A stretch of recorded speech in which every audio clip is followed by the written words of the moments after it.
Children of the River, Chapter 9. Sundara marveled as she parked the station wagon in front of Jonathan's huge white house, so big for only 3 people. Why did the Americans want all this space around them? Didn't they like to be close with their families? The yard was impressive, too, with these vulnerable old trees. She couldn't help comparing them to the pathetic twigs in her own yard. The McKinnon's home had a look of permanence, as if the people inside had never lived anywhere else but right here. Stomach fluttering, she climbed the sun-dappled brick steps. Was she really going to do this? Had she, Sundara Sovan, really accepted an invitation to go sailing with an American family without telling Soka? It had seemed like fate, Jonathan asking her to come on the very weekend her aunt and uncle were going to Portland without her, leaving her behind to work the final Saturday market. And it wasn't a real date, Jonathan assured her, so how could she resist?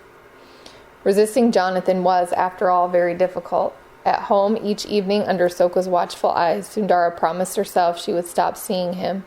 But each morning at school, she quickly forgot her resolution. What harm in one more lunch together? And one more, and one more. And now, here she was. Drawing herself up, she flipped back her braid and aimed a trembling finger at the doorbell, touching off a lovely peal of chimes. In a moment, the massive green door opened, and there was Jonathan, looking a little shy himself. "Hi, come on in," he called into another room. "She's here, Mom." Mrs. McKinnon appeared in the dining room arch. "Sundara," she said, "finally, I've been so anxious to meet you." Sundara could only smile, wavering between a formal Khmer bow and some proper American response she couldn't quite formulate. Mrs. McKinnon surprised her. She'd been expecting fancier clothes, more makeup, an American mother like on TV. Instead, in plain old jeans and a sweater, here stood this blonde woman with the most open, fresh-scrubbed face. "Jonathan's told us a lot about you." "Oh?" Sundara looked to Jonathan. "All good stuff," he put in, grinning. Mrs. McKinnon kept smiling at her, taking her in with frank curiosity. Usually, this American way of staring was unnerving, but Sundara sensed an innocence in Mrs. McKinnon's expression. She wasn't trying to judge or pry. Her look was somehow flattering. "I'm interested in you," she seemed to be saying. Sundara found herself smiling back into her blue eyes, and the blue eyes she passed on to Jonathan. "Is Dad ready?" Jonathan asked. "He should be." His mother gripped the polished Noel post and shouted up the stairs, "Richard! Sundara's here!" From the upper reaches of the house, a man's voice rumbled. "Where did you hide my topsiders?"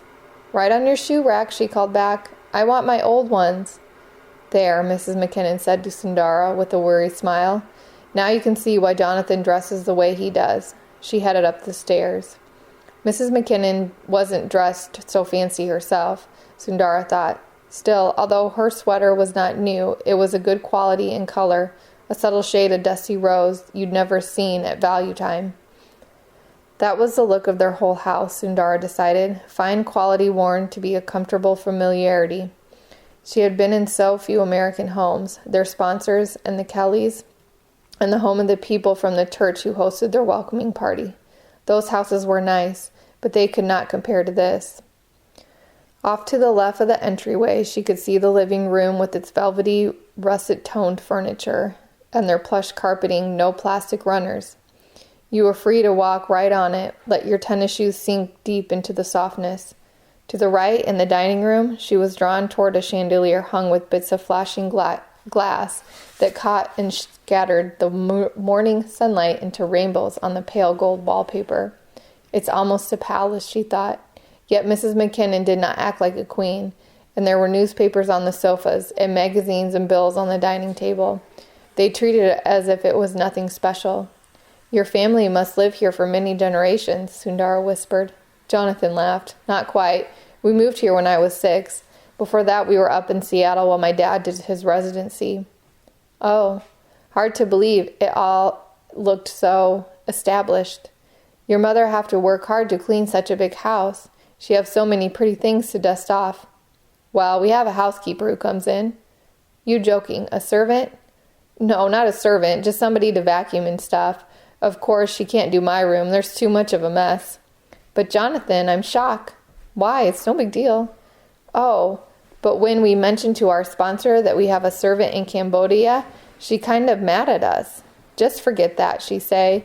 You don't have a servant in America. People gonna frown about that.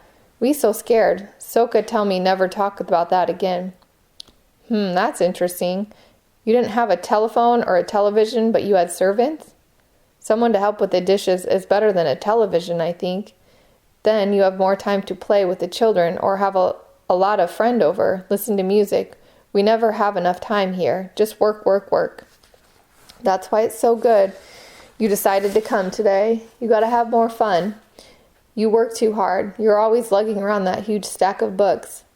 Now I never read, though, she laughed. That your fault. Before I study all the time at lunch, now I probably flunk everything. She picked up a newspaper clipping from a pile on the dining table. Oh, picture of you? Yeah, didn't you see that in the paper? She shook her head. Nara and Soko didn't take the paper.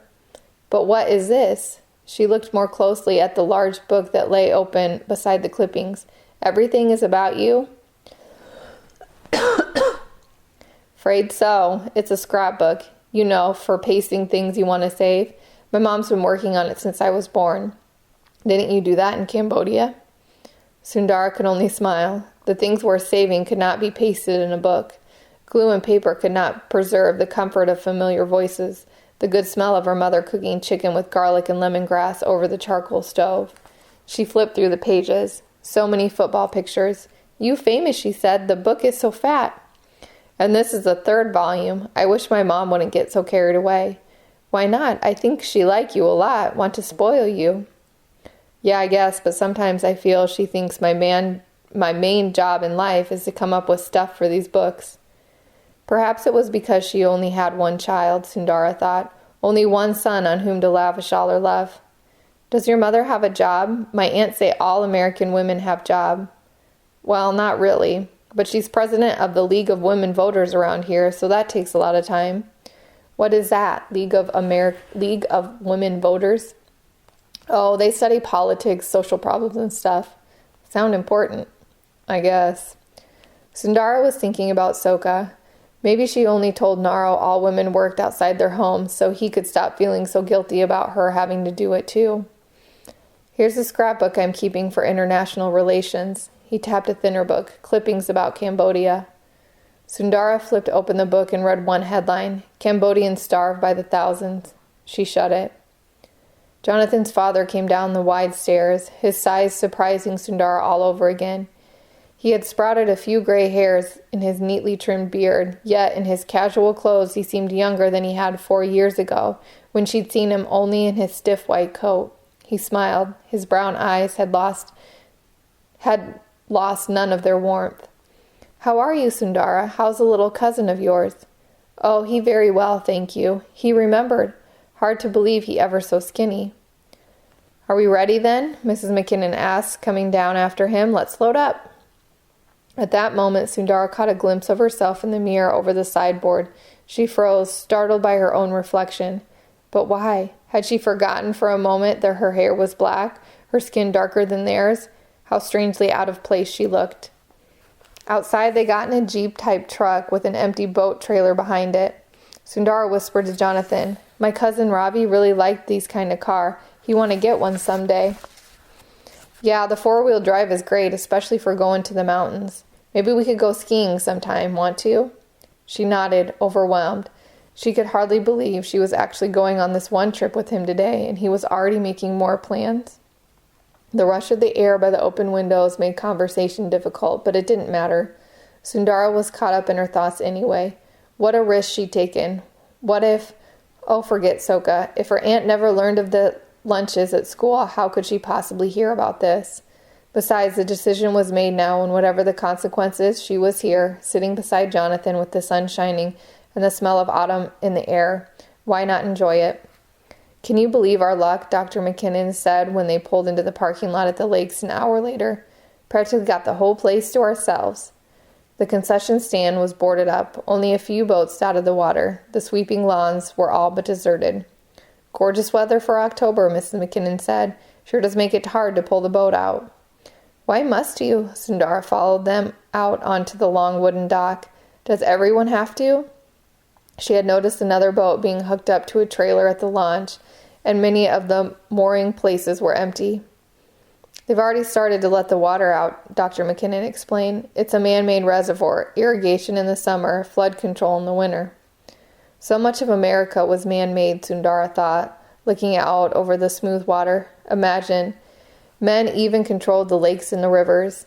How different from the mighty Mekong near the bridge, never bridged or dammed, which rose so high in the rainy season, flooding the rice paddies with the melted snow from the far-off Himalayas, turning the Tonle Sap into an inland sea. What great lake drained itself in its own time. Welcome aboard the Bonnie Lass, Sundara. Dr. McKinnon helped her step down into the boat, and Jonathan guided her to the bench seat. They sat facing his parents. I'm afraid this won't be the most thrilling sail we've ever had, Mrs. McKinnon said. Not much wind. Thrilling enough, Sundara thought, as Jonathan's shoulder came to rest against hers. The sails caught the slight breeze, easing the boat away from the dock. Now they were underway. Without the business of loading and setting off to occupy them, the silence began to seem awkward. Well, Mrs. McKinnon said, it's really nice that you could come, Sundara. Sundara smiled. Once more she wished she could simply offer the Khmer-style bow, a respectful nod of the head, but Americans expected you to talk. Jonathan's parents traded a quick question with their eyes. Maybe they didn't know what to say either. Dr. McKinnon cleared his throat. Jonathan's told us about how you got to America, having to spend all that time on a boat. Another glance at his wife, a hesitation. Then he tried again. The thing is, when you and your family came into the clinic the first time, I'm afraid I just didn't realize. Oh, I shouldn't complain about that, Sundara said, rescuing him. Many people have a much harder time. Some have to stay in a refugee camp for many months, even a year or two. And all the boat people coming now, compared to them, we so lucky. She paused. Dr. McKinnon seemed relieved to have her do the talking. They all seemed to be waiting for more. Like the story about the lady who cried to Buddha because of her bad luck. You know this one? He tell her that her trouble will go away if she bring a seed from a house that has never known sorrow. The next day he find her singing so happy. When the enlightened one asks if she find the seed of happiness, she say, No, enlightened one, at every house I find trouble worse than my own. So I now believe I am truly quite fortunate. They were all smiling at her. Obviously they liked the story, and it did contain much wisdom. Look at the McKinnons. With all their blessings, even their house could not produce the seed of happiness, not when their hopes for more children had been dashed so many times. While they ate their sandwiches, Jonathan's parents started telling about different sails they'd taken and teased each other with stories, like the time Dr. McKinnon jumped out to pull the boat to shore and went in over his head. He insisted on describing all the features of his boat, which meant nothing to Sundara, of course, no more than the boat's odd name, Bonnie Lass. Then Mrs. McKinnon gathered up the paper plates. Jonathan tells us you want to be a doctor, she said.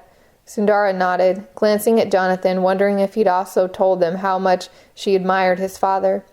My family want me to become a doctor, so maybe someday I can go back to Cambodia with World Vision or the Red Cross. Dr. McKinnon's bushy eyebrows went up. That's quite a goal.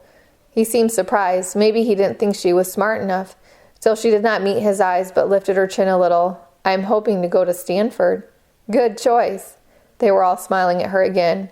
We went there, Mrs. McKinnon explained. That's where we met. Sundara smiled back, grateful she had managed to say the right thing. So difficult sometimes. She liked the American ideal of everyone being equal. Even a peanut farmer could be president. But at times like this, she missed the strict rules one followed in Kampuchea. At home, she would have known their respective ranks and spoken accordingly, but here it was all so treacherously free and loose. A person might make a terrible mistake without even knowing it, show too much respect, and they thought you cringing, not enough, and you'd be rebellious. For there were different ranks of people. She knew now that even the Americans divided their people into classes. They just didn't like to admit it by spelling out the rules. So your aunt and uncle are planning to put you through college? Dad, What is this, the Inquisition? But Sundara smiled. My aunt say, she stopped, too personal to mention, how her aunt hated to spend money on a girl's education when there was always the risk, however slight, that she might get pregnant. My aunt want me to try for a scholarship. Ah, well, Stanford does have a good financial aid program. Grades pretty good, are they? When you apply, maybe I can help with a recommendation. Oh, thank you. He spoke as if college and medical school were a real possibility for her, something that might actually happen, but perhaps this was merely the way of people used to making plans and counting on the future. Let's sit up front, Jonathan said. Balancing carefully as she followed him to the bow, she braced herself on the top of the cabin. Glancing back at Dr. McKinnon, she was startled when he winked at her. Winked? Glad to have you on board, Sundara. It was another world, sitting with Jonathan, their bare toes on the sun-warmed fiberglass deck. She liked the way the sun lit the gold hairs on his arms and the breeze tousled his hair. Who could have imagined she'd ever find herself enjoying sitting on an open boat deck in the sun? But here she was, lifting her face to the warm rays without caring, and the way that the Americans did. Sorry about all the questions, Jonathan said. I wish they wouldn't be like that. But I think they are so nice. It had not occurred to her he might be wondering what she thought of them. She stole a peek back over her shoulder. Dr. McKinnon had one hand on the steering stick. She's already forgotten what he called it, and the other arm around his wife. They looked happy together. Your parents, they choose each other to marry? Jonathan laughed. Of course. Well, actually, sometimes Mom says it was all his idea, and he says it was all her idea. But basically, yeah, they chose each other. He shook his head. I should show you their wedding pictures. I can't believe they ever looked so young. My mom was going to be a social worker. Dad was going to do medical care for poor kids. They tell me that back then they were planning to change the world. Change the world, what a funny idea. Only two Westerners would dream of throwing themselves against the prearranged cosmetic order of things. Yet somehow, imagining the McKinnons in their idealistic younger days, she felt nothing but affection. After all, Dr. McKinnon had made a little part of her world better. So does your mother become a social worker? Yeah, for a while. But then she had me, and I guess she kind of burned out of all the sad cases. And your father? He did quite a bit of volunteer work at this free clinic. Worked some with the Indians. But that was before we came here. He shrugged. I guess they've pretty much given up on all that now. She watched the sun flashing on the water as the boat bobbed up and down. Something I wonder about. They don't mind I'm not white. Sundara, what a crazy idea. I mean, they better not.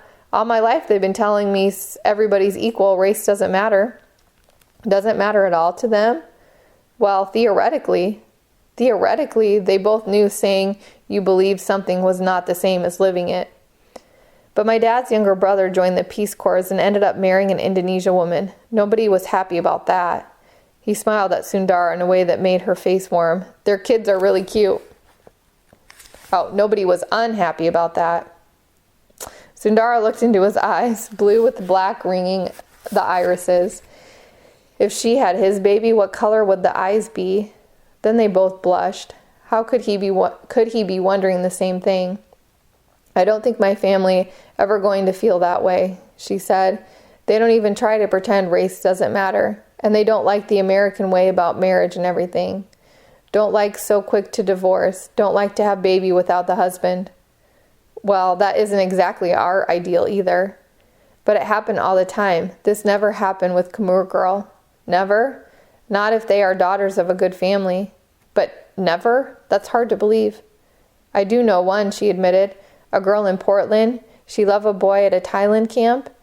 They planning to marry, but he go to France and her family come here, so her parents won't let her marry. They afraid they never see her again if she go to France. Sundara lowered her voice. When they come here, they find she going to have a baby. But they wanted to get married. Oh yes, she cry all the time for him, keep saying he promised to find her and their baby someday. Why didn't he just come to America? Cannot do that. So difficult to get to new country to accept. The people just have to go where they can. They fell silent then as the boat made its lazy, gently rocking way across the water. How pleasant, Sundara thought, to let their shoulders touch this way, as if by accident, but neither of them moving away. If only she did not have to worry about Soka, about being a good Khmer girl. If only. After a long time, Jonathan finally spoke. A penny for your thoughts? Sundara started. A penny for a thought? What does that mean? Haven't you heard that expression? It means you have to tell me what you're thinking right at this instant. Her eyes widened. I have to tell my private thought? This the American custom? He laughed. I guess you don't really have to. He was studying her face. But now I'm really curious. What were you thinking? Oh, Sundara smiled, her cheeks warm with more than the sun. I'm just thinking how I like this, how I wish I could always be this way. Well, why can't it? Oh, Jonathan, you know why. She had tried so many times, but she couldn't explain something to him that he didn't want to understand. He looked at her for a moment. Sundara, do you? Well, ever since I first saw you, I had the strangest feeling. The way I was drawn to you, like somehow I'd known you before. She spoke matter-of-factly. You mean in our past lives? He blinked. Well, I wasn't thinking of it so literally, but this feeling. Sundar remembered the first time at the market when she thought Jonathan reminded her of Shamaroon. Had it really been Shamaroon, or was it the familiarity of something else? Something like recognizing a place you'd never been before, or meeting someone you'd been waiting for all your life. Yes, she said shyly. I think I feel that way too. They looked at each other for a moment. Then he said, You are just so unlike any girl I've ever known. That for sure. She flashed her dimples at him. Black hair, black eye. I love your black hair, and your eyes aren't black. They're kind of a warm, melty brown. Oh, my skin too dark for you. Don't be stupid. You want to know the truth? I've got so used to looking at you. Everybody else seems kind of washed out in comparison. Is that true? He nodded. And you know, as long as I'm confessing, at first when I started asking you to tell me about Cambodia, he made a face. I really just wanted an excuse to sit there and look at you. She smiled. I know. You know? You've known all along? Well, no, but for a while, like you say, I get the picture. He grinned. You're not mad? No. Because I really did get interested in your story. I wasn't faking that.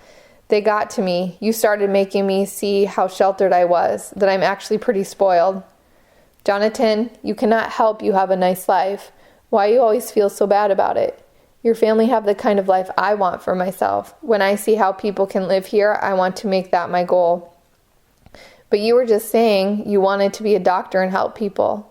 I do, but I also want a family and a house. I want to have enough money so I don't have to worry about how I'm going to feed my children. I want to have a car so I can bring them to the pretty place like this. I want... Coming about, his father called, and suddenly the boat swung around and tipped, sails snapping.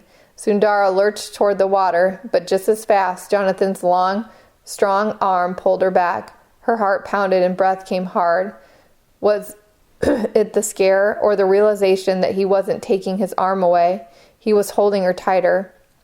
Perhaps it was wrong, but she didn't care. At this moment, no power on earth could make her pull away from him. And that's when he did it, a most surprising thing.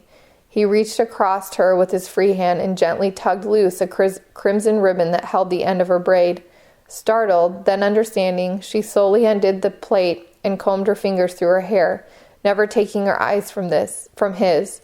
A breeze lifted the long black strands. It looked so pretty, all loose like that. A sudden puff of wind skittered the ribbon across the turquoise deck. Whoops! Jonathan lunged, but the bit of velvet slipped through his fingers and blew overboard. Sorry. That okay, she whispered, a restraining hand on his arm. She wouldn't need it. He liked her hair loose. She did not plan to braid it again.